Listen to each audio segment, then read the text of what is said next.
Hi there, family. I am very happy to see you back. Thank you for your company. Thank you for those of you who have stayed with me throughout this rugged and raw faith series. And we are closing the door on that now. I had a little bit of a difficult trying to shove the door in, but finally got it closed. So we're going to move on to a new series now. I was trying to decide on a title for our new terrain and decided on one I have couched in some Bajanism, which I'm going to call peeping over the paling. For those of you who may not know what I mean by the paling, we could call it a fence. The metaphor, that metaphor, peeping over the paling, really has its origin in the first published book, where I facetiously said that some persons looking over the paling of my life may have expected to be seeing brown grass, but they were seeing green grass. In this new series, though, I have been impressed to share different aspects of the book, Faith in the Furnace and No Heat.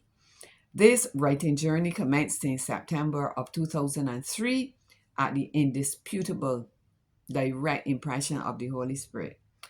The miles of my writing, in journaling, in documenting, God has certainly proved inescapably true to His word, thoroughly faithful. No reneging, no backpedaling, no inconsistency in the fulfillment of His promises. Now, I had no binoculars to see down the road when I wrote in September 2003 in the very first prayer letter that someday that book would have been published to the glory of an awesome God. If you have the book and you look at prayer letter number 1, you will see that written right at the end. Right, so with no binoculars, you know then that it had to be going on faith. The thing is that God alone knows our future. God alone knows the secret plans that He has for us. And family, you would agree with me that none of us want to go through anything. If we could escape everything, we definitely would choose to do that. But that would not be for our best good. This book documents a going through experience, and big as it is, I have to admit that I omitted some of the adventures. I couldn't put everything. Now, the thing is, though, that the company which published the book has actually gone out of business as far as I could see. And that means that I am not going to be getting any other hard copies. And I definitely do not plan to republish the book. Don't have the money for it. But there's an ebook. But you know, that reading that may seem a little bit intimidating for some people. It might be easier just to listen to snippets than try to tackle that whole elephant. I do believe that that wisdom from the Spirit, has guided me in sharing these upcoming videos, extracts from the book, its poems, its stories, and the various descriptions of events. These stories, as I told Pearson Boyne, who works with Morning Barbados, when he interviewed me on that program about 2 years ago, I told him that the stories would make the adventures of Huck Finn and Tom Sawyer pale in comparison. There's nothing fictitious.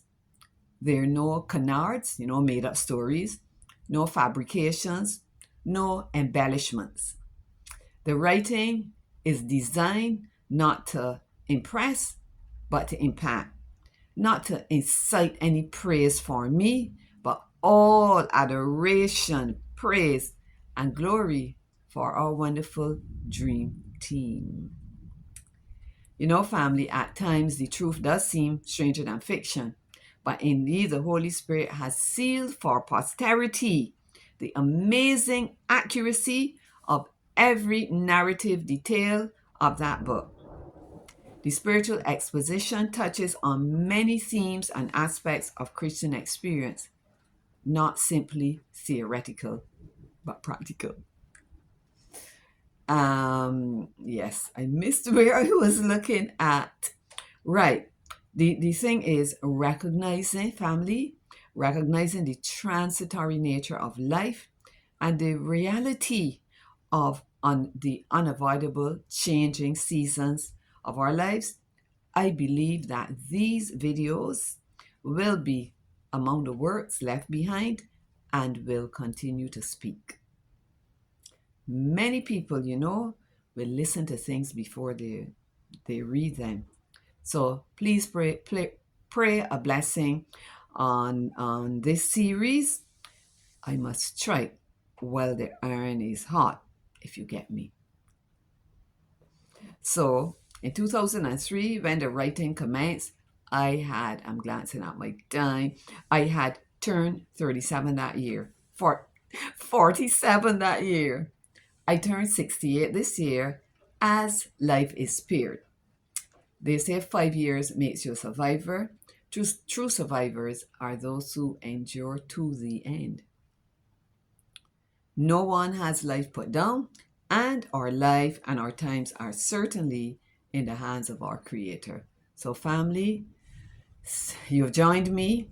Stay with me while we make it through our way in faith in the furnace and no heat. I know beyond a shadow of a doubt that we are going to be absolutely blessed. You take care, and in the next video, I'm going to take up reading an extract from the book.